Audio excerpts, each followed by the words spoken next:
सभी को अयोध्या धाम के एडवोकेट शिवम पांडे की तरफ से नमस्कार साथियों। मैं advocate Shivam Pandey, high court. मेरे द्वारा आप लोगों को प्रॉपर जानकारी सर्विस मैटर पर रेवेन्यू एंड क्रिमिनल संबंधी जब भी मेरा कोई मैटर लगा होता है तो दी जाती है। अभी जल्द में ही 12,460 शिक्षक भर्ती पर मैंने जो बिग आदेश करवाया था और सेकंड काउंसलिंग में पार्टिसिपेट के लिए पुनः आदेश करवाया था, उसके विषय में बताया गया। अभी जल्द ही हम लोगों के द्वारा अन्य भी केस डिसाइड करवाए गए थे, जिसमें अभी फरवरी माह में 29 फरवरी 2024 को ईडब्ल्यूएस संबंधित केस आया। चूँकि ईडब्ल्यूएस केस मैं आप लोगों को बता दूं कि 69,000 शिक्षक भर्ती से रिलेटेड है। 69,000 शिक्षक भर्ती में ईडब्ल्यूएस तत्समय दिया हुआ आरक्षण नहीं लागू हुआ था और चूंकि 13 मई 2020 को उसका विज्ञापन आया 69,000 शिक्षक भर्ती का,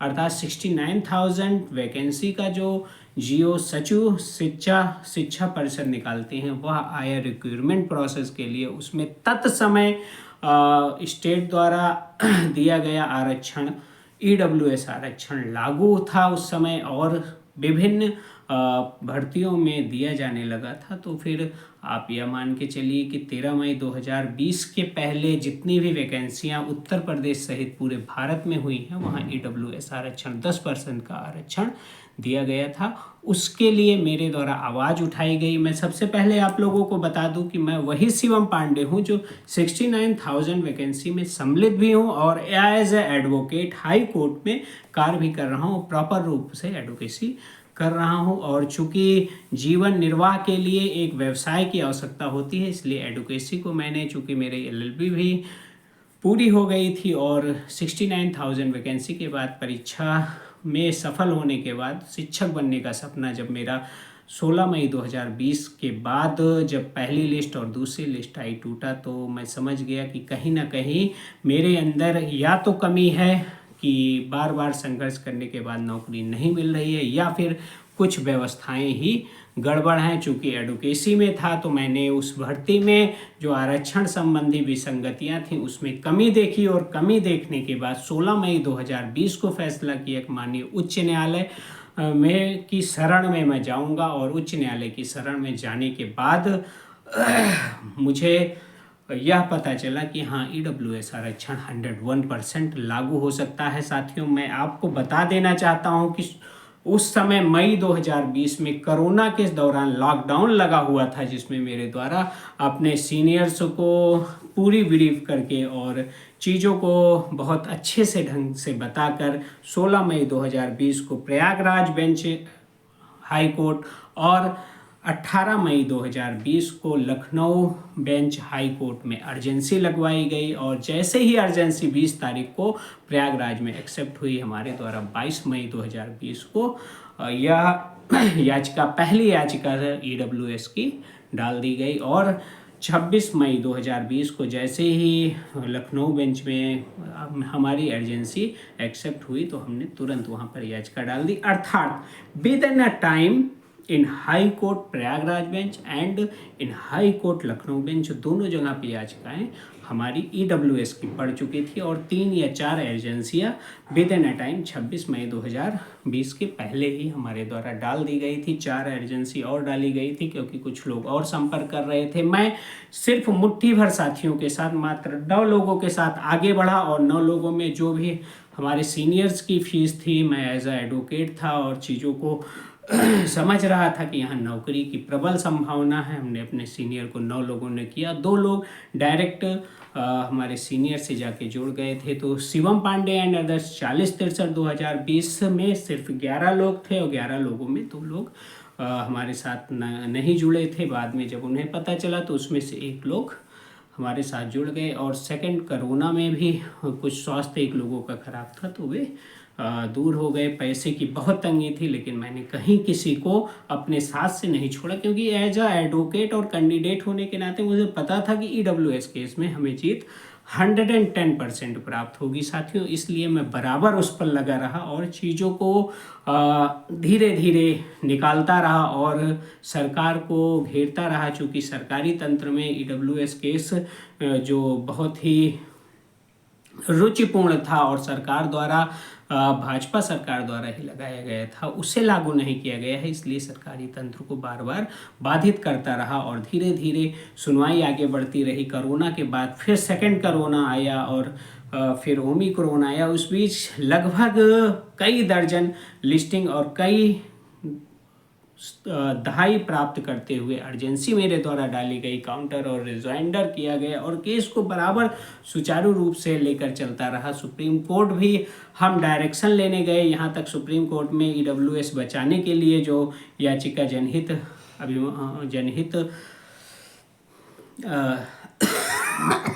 अभियान की जो याचिका थी उसमें भी हम आईए के माध्यम से पीवा मकीजा जी को हायर करके वहाँ पर लड़े थे। उसके बाद फिर हमने ईडब्ल्यूएस में अर्ली सुनवाई के लिए सुप्रीम कोर्ट में भी डायरेक्शन किया और सुप्रीम कोर्ट ने कहा ठीक है, यहाँ से आप विड्रॉल कर लीजिए। हम एक लाइन लिख देते हैं कि अर्ली सुनवाई आप वहाँ पे जैसे एप्लीकेशन देंगे वैसे ही शुरू कर दी जाएगी। आप लोग आदेश पढ़ सकते हैं, उसमें साफ साफ लिखा है कि विड्रॉल किया जाता है और अर्ली सुनवाई, इस पर अर्ली सुनवाई की लीव की जाती है और अर्ली सुनवाई के लिए आगे एप्लीकेशन दीजिए। तो उसके बाद जैसे ही सौरभ श्याम शमशेरी जी की बेंच पे लगाया जाता है तो वहाँ पे वो पुटअप कर लेते हैं और पुटअप करने के बाद लगातार सुनवाई के लिए आगे बढ़ जाते हैं। इस पे अगर कोई आकाशवाणी आती है कि हाँ सब गलत है, सब झूठ, सफ़ेद झूठ, तो उससे मेरा कोई सरोकार नहीं है, क्योंकि आकाशवाणी ने सिर्फ और सिर्फ चीज़ों को गुमराह किया है और कभी सत्य ना बोल के सिर्फ और सिर्फ झूठ का सहारा लिया है। तो मैं उस आकाशवाणी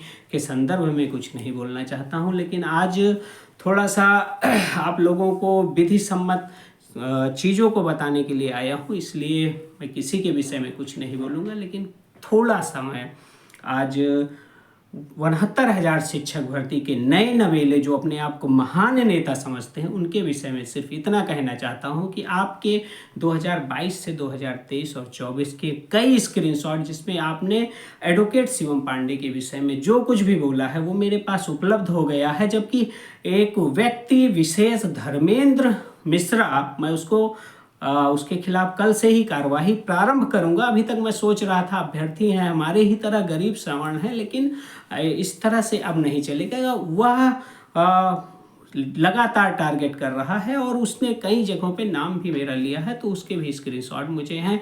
और यहाँ तक इतना चाप्टर व्यक्ति है जो प्रताप सिंह बघेल जी के नाम से एक नंबर सेव किया हुआ है, उसका भी स्क्रीनशॉट मेरे पास है।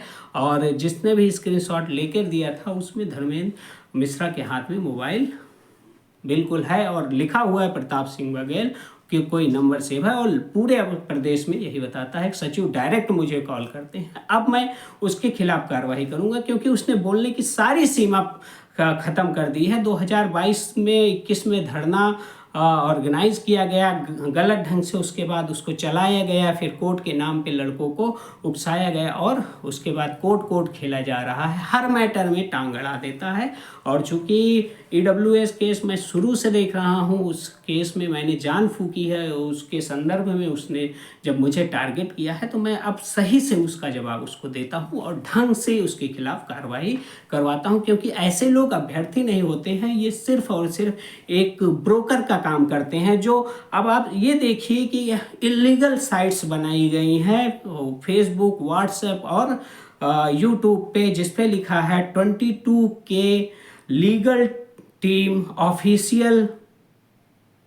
हाँ, तो अब जो ये 22 के लीगल टीम ऑफिशियल हैं तो इनको साक्ष्य देना पड़ेगा कि इन्होंने कहाँ रजिस्ट्रेशन कराया है और कैसे कराया है, इनका क्या वो है। और चीज़ों को चूँकि अब धर्मेंद्र मिश्रा के साथ साथ जो इसका साथ दे रहे हैं उनके विषय में भी चूँकि जब कार्रवाई प्रारंभ होगी तो प्रशासन पूछेगा और चीज़ें निकल कर बाहर सामने आएंगी। है क्या, इस भर्ती को सिर्फ और सिर्फ एक एज अ ब्रोकर के रूप में लोग ट्रीट कर रहे हैं। हर मैटर पे सीनियर्स के नाम पे और याचिका के नाम पे लोगों से पैसा ऐंठ रहे हैं। तो अब यह कार्य बंद होना चाहिए और एडवोकेसी का प्रथम कर्तव्य है कि यदि कोई किसी गरीब के साथ कोई खिलवाड़ कर रहा है तो उसके खिलाफ वह अपने व्यवसाय के अंतर्गत आवाज़ उठा सकते हैं। कहीं किसी की ज़रूरत नहीं है कि कोई PIL लेकर आए या कोई शिकायत करे। मैं स्वयं भी शिकायत कर सकता हूं, बिकॉज इस केस से मैं बहुत पहले से जुड़ा हुआ हूँ। तो अब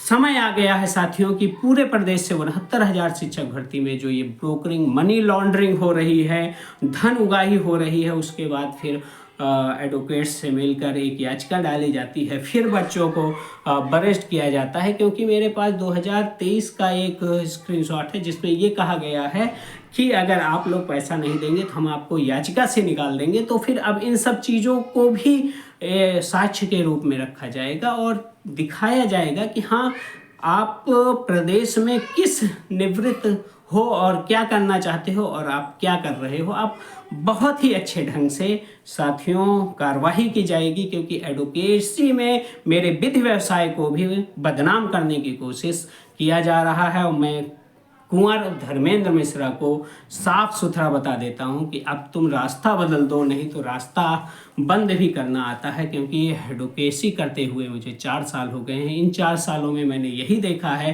कि यदि कोई गलत कर रहा है तो उसकी गलती उससे सुधरवा दो या तो उसको सुधार दो। और अब सुधरने के दिन आ गए हैं और कोई भी आकाशवाणी आपको बचा नहीं सकती है। वह आकाशवाणी शायद यही चाहता है कि कोई फंसे, और जब फंसा रहेगा तभी वो मेरे झंडे के नीचे रहेगा। तो अब आपको आकाशवाणी की शरण ढंग से लेनी पड़ेगी, और मैं सही बता दे रहा हूँ कि वह बिल्कुल नहीं बचा पाएगा। क्योंकि ये जो इलीगल टीम बनाकर ऑफिशियल चैनल चलाया जा रहा है और अभ्यर्थियों को सरकार के खिलाफ भड़काया जा रहा है, और जब वो आपके चंगुल में आ जाते हैं तो उनसे धन उगाही की जा रही है। इस मनी लॉन्ड्रिंग के लिए मोबाइल नंबर से लेकर सब कुछ दिया जाएगा और एक विधिक कार्रवाई की मांग की जाएगी। क्योंकि अब क्षम्य नहीं है, क्योंकि तुमको जितना बोलना था बोल लिए, अब देखना आगे क्या होता है। यह अंतिम बार तुमसे सोशल मीडिया पे मेरे द्वारा, मेरे लीगल